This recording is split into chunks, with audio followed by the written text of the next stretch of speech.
Então, quero agradecer, assim, o convite, né, por esse tema tão importante que faz parte um pouco do meu dia a dia aqui do atendimento do CRI, que é falar sobre a vacinação em paciente imunossuprimido, especialmente paciente transplantado de órgão sólido, né.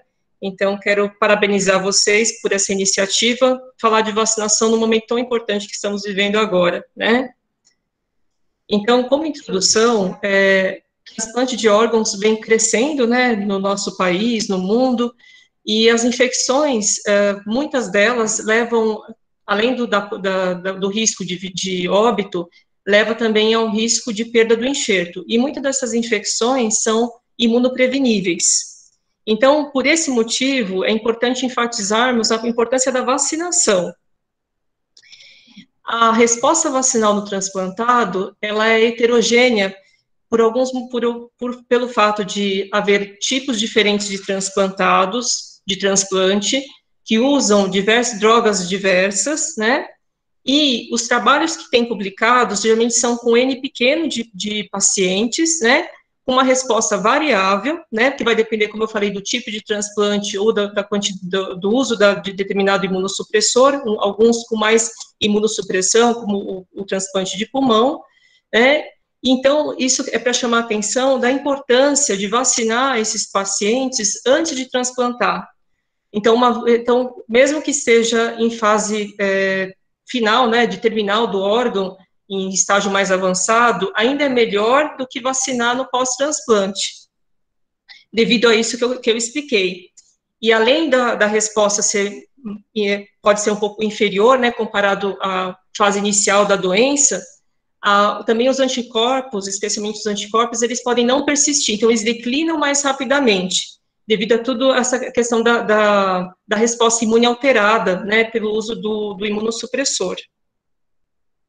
Então, aqui só para exemplificar, né, como a alteração, né, nas vias da resposta imunológica, conforme o tipo de droga que é utilizada, então, vai interferir, você tem aqui a célula apresentadora de antígeno, que ela vai apresentar esse antígeno por linfócito T.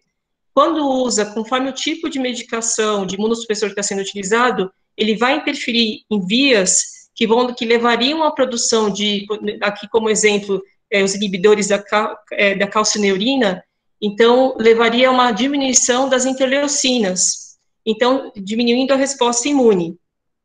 E também, então, interferência também nessas moléculas coestimulatórias que são importantes para desencadear essa resposta imune, e pensando em relação às vacinas, então, há uma interferência também referente a essas vias que são bloqueadas, né? E aqui é só para exemplificar, então, você tem também o micofenolato, a azatioprina, que eles interferem na síntese de DNA, que também vai interferir também na função do linfócito T, né? Então, para mostrar que é muito importante a interferência para poder não evitar a rejeição do enxerto e, ao mesmo tempo, vai ter algumas consequências.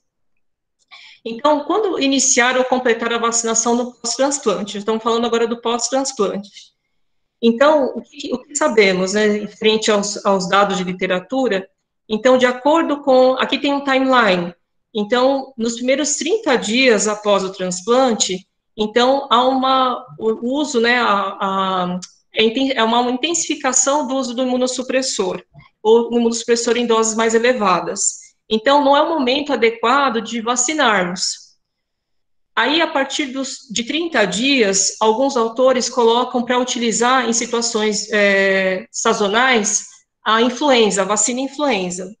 Então, a interferência na resposta imune adaptativa, que é a resposta do linfócito T e B, ela vai diminuindo com o passar do tempo, essa interferência, que também vai reduzindo aí a intensidade da imunossupressão, de forma que 3 a 6 meses após o transplante, essa interferência é menor.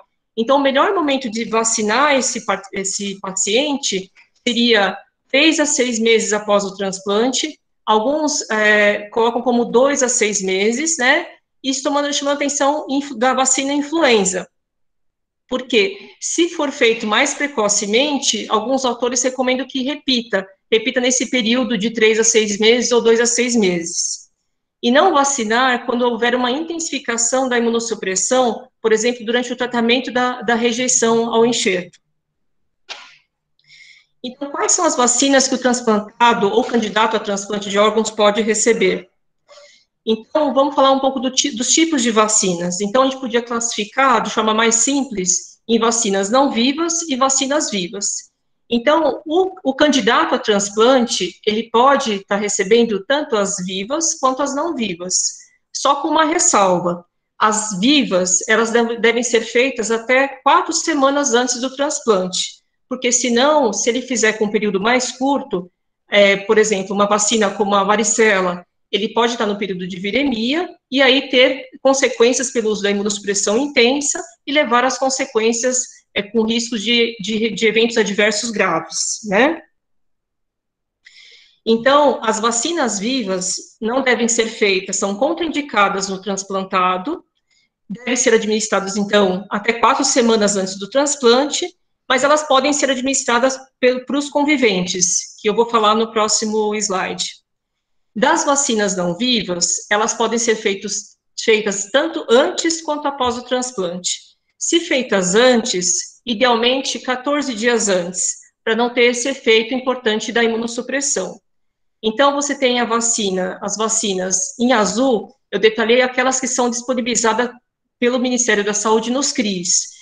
Então, a influenza, a pneumocócica conjugada 10, que é feita na criança, ou 13-valente na criança maior e adulto, a pneumocócica polissacarídica 23-valente, a hepatite B, hepatite A, meningocócica C, a dupla adulto, a vacina contra o HPV e, em situações ou de viagem ou crianças, a poliomielite inativada. As que estão em preto são aquelas que não são disponibilizadas na rede pública, apenas na rede privada.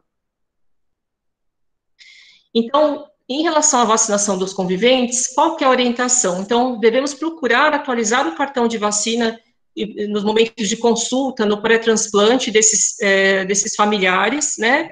Enfatizando a importância da vacinação influenza, da vacina varicela, tríplice viral, né? São vacinas de transmissão respiratória, são agentes de transmissão respiratória, então devem ser orientados a quem for suscetível, no caso de varicela, a também receber a vacina, né? E não deve ser administrada para esses conviventes a vacina da polio oral, devido ao risco de poliomielite associada à vacinação de forma indireta. Então, tem excreção do poliovírus nas fezes, então esse comunicante, esse paciente transplantado que está imunossuprimido pode desenvolver paralisia associada à vacina.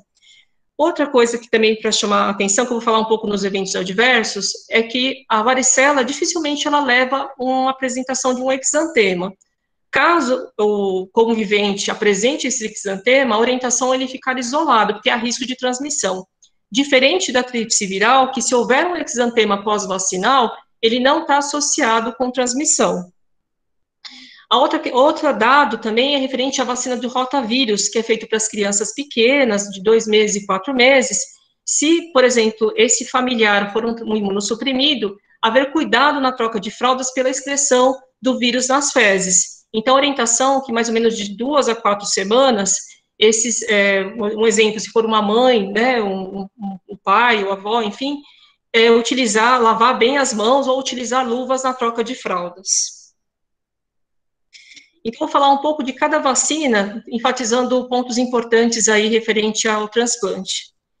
Então, o vírus influenza leve tem um risco as complicações ocorrem especialmente nos 3 primeiros meses após o transplante, tá? Sendo 5 vezes maior do que após os 3 meses. E, além disso, ele favorece a infecção bacteriana secundária e também pode levar a uma disfunção ou perda do enxerto. Então, em vista disso, é importante vacinarmos. Temos aqui no Brasil disponível 2 tipos de vacina influenza. Uma composta por trivalente, 2 cepas de A, que contempla H1N1, e uma cepa de B, e uma quadrivalente, que é 2 cepas de A e 2 cepas de B. Essa segunda cepa de B foi incluída porque elas se alternam nas estações. Então, Vitória e Yamagata, eles têm essa alternância, então, para poder aumentar aí a compatibilidade da vacina com o que está circulando, então existe a vacina quadrivalente. Pelo SUS, temos apenas a trivalente.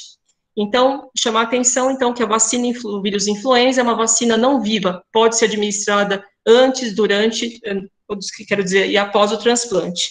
O esquema é uma dose anual.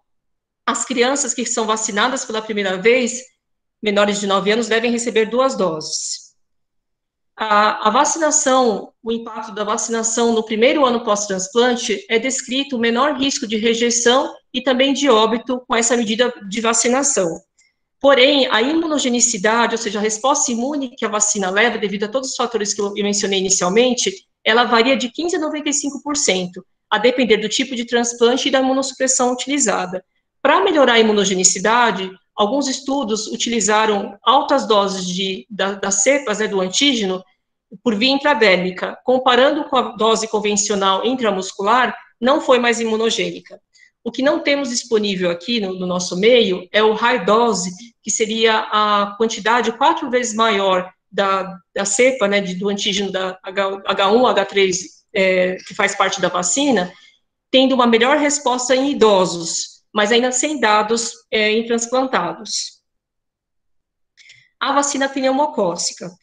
Então, é outro agente importante como de impacto, né, como doença, há um risco aumentado em relação à população geral.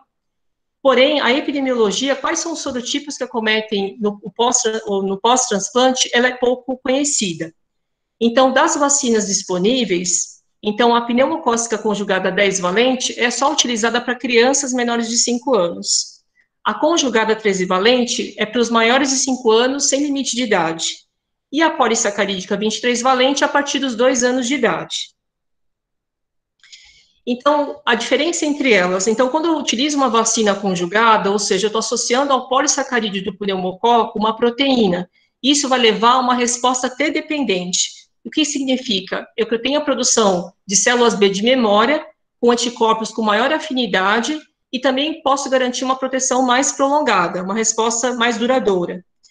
Já a vacina polissacarídica, é um antígeno que leva uma resposta T-independente, ou seja, não leva à produção de célula B de memória, mas elas se complementam. Então, o esquema preconizado é chamado Prime Boost. Se começou com a vacina conjugada, que é o esquema ideal, após 8 semanas, aplica a vacina polissacarídica. E se for o contrário, tendo administrado primeiro a polissacarídica, após 1 ano, é administrada a vacina conjugada. Então, esse é o esquema preconizado para os imunocomprometidos. Em relação à vacina de hepatite B, assim como para outras vacinas, então, há uma menor taxa de soroconversão, essa taxa vai ser menor, tanto especialmente no pós-transplante, mas também em fase final, em estágio mais avançado da doença renal ou hepática, né? E enfatizar a importância, então, de checar essa vacinação no pré-transplante, né? Especialmente se o doador for anti-HBC positivo, né, reagente, porque ele pode haver um risco, de repente, desse doador transmitir o vírus da hepatite B pelo enxerto. Então, o esquema, sempre, como ele responde de forma ruim à vacina, é usar a dose, o dobro da dose, o esquema seriam de 4 doses, com intervalo de 1, 2 e 6 meses, avaliar o anti-HBS, que é o marcador de resposta vacinal após 30 a 60 dias, e se não houver soroconversão, ou seja, se os níveis não ficarem maior ou igual a 10 mil unidades por ml, um novo esquema é recomendado. Um novo esquema podendo ser feito com 4 doses. E se não soroconverter com 2 esquemas, ele é classificado como um não respondedor. Então, se houver uma situação de exposição, deve ser feito, então, a imunoglobulina específica contra a hepatite B. Vacina herpes zoster. Então, a vacina herpes zoster, a vacina disponível que temos aqui no nosso meio, ela é uma vacina viva atenuada, que não pode ser feita no indivíduo transplantado, mas ela pode ser feita no pré-transplante. O herpes zoster, ele é cerca de 9 vezes mais frequente no transplantado, essa incidência variando conforme o tipo de transplante. A vacina, ela é vacina viva atenuada, e ela contém 14 vezes mais antígenos que a vacina varicela. Por esse motivo, assim como a varicela, ela é contraindicada no paciente transplantado. Existe uma vacina que não chegou aqui no Brasil ainda, é uma vacina recombinante, adjuvantada, o nome comercial dela é Shingrix. Um estudo fase 3 recentemente publicado mostrou que pacientes transplantados de rim, estudo de fase 3, houve uma resposta cerca de 80%, 4 a 18 meses após o transplante. Então, é uma vacina aí promissora, esperamos que, não sabemos ainda quando vai chegar, mas quando chegar vai ajudar muito esse grupo de pacientes imunocomprometidos. A vacina HPV, então, o papilomavírus humano, há um risco aumentado de doença ou neoplasia anogenital em pacientes imunocomprometidos. Em relação à imunogenicidade, nesse grupo de transplantados, há poucos estudos. Temos aqui no Brasil, 2 tipos de vacina. A bivalente contempla os tipos de HPV 16 e 18, que são os tipos oncogênicos. A quadrivalente, que além dos tipos oncogênicos, ela vai contemplar também o 6 e o 11, que é contra a verruga genital. E, ainda não disponível aqui no Brasil, tem a nonavalente, que quando ela vier, ela contempla mais 5 tipos do HPV que são oncogênicos, e quando ela chegar no Brasil, como a vacina quadrivalente está disponível no SUS, tanto para as crianças quanto para os imunocomprometidos, então, automaticamente, quando ela entrar, vai ser substituída. Então, no lugar da quadrivalente, vai ser nonavalente. Então, o esquema recomendado para imunocomprometidos seriam 3 doses. Então, pelo SUS, pelo Ministério da Saúde, pelos CRIs, o esquema é para 9 a 26 anos. Então, com intervalo de 0, 2 e 6 meses. Então, a vacina do HPV, ela pode ser utilizada, então, tanto em homens quanto em mulheres, de 9 a 45 anos. A vacina bivalente não tem estudos em transplantado, e só em mulheres a partir dos 10 anos de idade, sem limite de idade. Então, das vacinas, era isso que eu tinha para dizer para vocês, e eu vou falar um pouquinho só sobre eventos adversos, só para chamar atenção referente a esse tema do transplantado. Então, um evento adverso pós-imunização, por definição, é qualquer ocorrência médica indesejável após a vacina, podendo não ter relação com ela, tá? Ou pode se apresentar tanto como um sinal, um sintoma imprevisto ou desfavorável a uma doença ou alteração laboratorial. Então, a gente tem as reações previstas, né, que é aquilo que é descrito na bula, por exemplo, e aquilo que é menos comum, que é aquilo que a gente tem que acompanhar e notificar. A reação alérgica pós-imunização, felizmente, é uma situação rara. É um caso para cada 1 milhão de doses aplicadas, o óbito é extremamente raro, pode ocorrer de minutos até 2 horas após a vacinação, a reação grave, ela é tipo 1 e já é mediada, podendo ser por quaisquer componentes da vacina, né? Temos reações menos graves ou não imediatas, chamadas de anafilactoides, que não são IgE mediadas, que aparecem, por exemplo, 48 horas ou após um exantema, uma reação urticariforme mais leve. Então, isso também pode ser observado após a vacinação. Das reações ainda imunoalérgicas, existe uma situação, uma reação inflamatória importante local, chamada fenômeno de Artis. Ela é muito frequente após exposição frequente de um determinado antígeno, por exemplo, na vacina dupla adulto, quando ela é repetida constantemente. Então, há uma deposição de imunocomplexos que leva a essa reação inflamatória local. Outro tipo de reação é a reação de hipersensibilidade tardia, que é por linfócitos citotóxicos, mas elas são reações geralmente locais, por exemplo, por timerosal, que é um conservante de vacina, ou por neomicina. Em relação às vacinas vivas, então a vacina tríplice viral, os eventos adversos mais comuns são febre, que aparece entre o 5º e 12º dia após a vacina, podendo durar de 1 a 2 dias. O exantema acontece em 5% dos vacinados pela primeira vez, podendo ocorrer entre o 7º e o 14º dia após a vacina. Então, esse dado é importante, porque se um comunicante, né, um convivente do paciente imunocomprometido apresentar o exantema, lembrar que ele não é contagioso, então ele pode ficar junto sem problema, tá? Outras reações também que são descritas é a linfadenopatia, pelo componente da rubéola, e a artralgia ou artrite, quando você vacina, especialmente mulheres após a puberdade, entre o 7º e o 21º dia pós-vacina, quando é primo vacinação, pode apresentar esse quadro, podendo durar de 1 a 21 dias. Da vacina de varicela, então, é outro dado assim importante, se houver aparecimento de vesículas próximo ao local da aplicação, que ocorre em 1 a 3% dos primo-vacinados, a orientação é cobrir essas vesículas, e para quem convive com o imunocomprometido, o ideal é que fique afastado.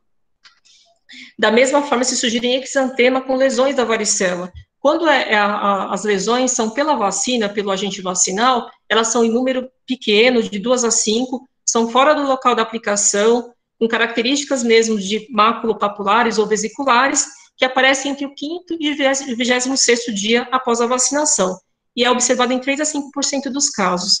Então, para chamar a atenção que se isso ocorrer, e se houver dúvida referente a se não é uma varicela pelo vírus selvagem, se forem mais lesões, a recomendação é afastar do contato com o imunocomprometido.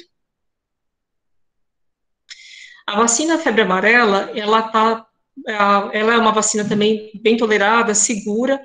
As reações mais frequentes seriam febre, cefaleia, mialgia, lembrando até parecendo um quadro até gripal, sem componente respiratório.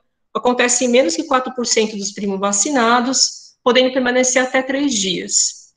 Então, isso é o mais comum. Já o óbito, que é uma situação menos frequente ou mais rara, associada com a vacina, sem ter um componente desencadeante, ou seja, sem ser um paciente imunocomprometido, também é descrito, né?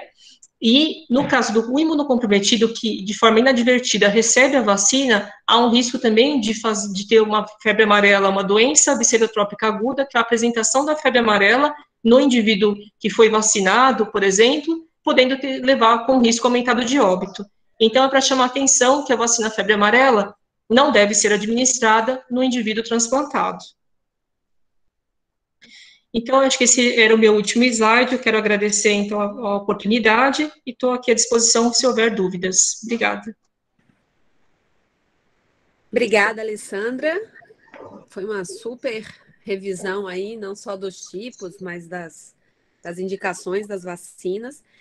Eu acho que uma pergunta, vou ter que abreviar um pouquinho o tempo, dado o avançar da hora, mas uma pergunta que não dá para a gente não fazer nesse momento é sobre as vacinas que estão sendo desenvolvidas, inclusive com a participação da Unifesp para o Covid-19, né? Inclusive a professora Lili, que é do grupo da Alessandra, é uma das líderes da pesquisa aqui do Brasil. A gente sabe, né, dos perfis das vacinas que estão sendo desenvolvidas, e existe já alguma coisa sendo falada para o grupo de transplantado? Eles podem ficar ansiosos em recebê-las também? Ou eles vão ter que aguardar um pouquinho mais também? Então, Carolina, nesse momento, assim, as vacinas que estão sendo, assim, estudadas, e aqui no CRI também, para pessoas que não têm imunodeficiência. Então, toda vez que você começa com o estudo de vacinação, primeiro são avaliados indivíduos que são rígidos ou que tenham comorbidades mais leves, bem controladas. E depois parte para estudar os imunodeficientes. Então, acho que no primeiro momento a vacinação vai chegar para os conviventes dos imunocomprometidos, né? E depois, quando houver dados, você tem que ter dados de imunogenicidade e segurança para esses grupos, é que a vacina ela é ampliada para as outras indicações. Então, os pacientes transplantados vão ter que aguardar um pouco mais do que os outros devido a isso, porque a gente espera ainda estudos nesses grupos de pacientes. O tipo da vacina, eles vão ter o benefício porque não é uma vacina de vírus vivo. Mas ainda não vai ter estudo com esse grupo, né? Porque nessa fase que está agora, né, acho que grande parte, eu não sei referente às outras vacinas, mas a vacina que estamos estudando aqui, a de Oxford, seria em pacientes ou em participantes que não têm imunodeficiência. Pode ser que com outras vacinas já tenha algum estudo, mas eu desconheço essa informação, eu posso até checar e passar para vocês depois. Legal. Com certeza é um grupo que também está ansioso em Sim. saber. Tem 2 perguntas aqui no chat. Uma foi feita pela Letícia, perguntando se as células de memória não são perdidas com a imunossupressão, nem no transplantado de medula óssea. Então, no transplantado de medula óssea, sim. No transplantado de órgão sólido, não, porque ele não teve uma substituição, né, do pool dele medular. Então, como o enfoque dessa aula foi para o transplantado de órgão sólido, então, ela está correta. Então, a célula B de memória, ela não é perdida, as células de memória, as células T, enfim, não são perdidas no transplantado de órgão sólido, e sim no transplantado de células tronco, e aí sim há uma substituição. Isso. Ótimo. E a última pergunta aqui da Marcela, perguntando se em pacientes com cirrose descompensada, child B e C já avançado, Sim. em lista de transplante, podemos recomendar as vacinas de vírus vivos ou consideramos eles também como imunossuprimidos? Acho que você comentou um pouquinho. Então, essa é uma pergunta muito importante, agradeço aí por ter sido feita. É uma pergunta difícil também, porque o indivíduo que está com uma doença hepática avançada, ele já tem um quadro de imunodeficiência associado. Então, acho que nesse caso, temos que avaliar cada caso pontualmente, né, avaliar cada situação, porque em referente à tríplice viral, acho que não haveria problema. Em relação à varicela, também acredito que não, porque a gente tem o aciclovir como medida. Agora, a febre amarela, o evento adverso grave da febre amarela pode significar um óbito, por exemplo. Então, acho que nesse caso, eu acho que teríamos que avaliar de forma bem pontual mesmo, caso a caso.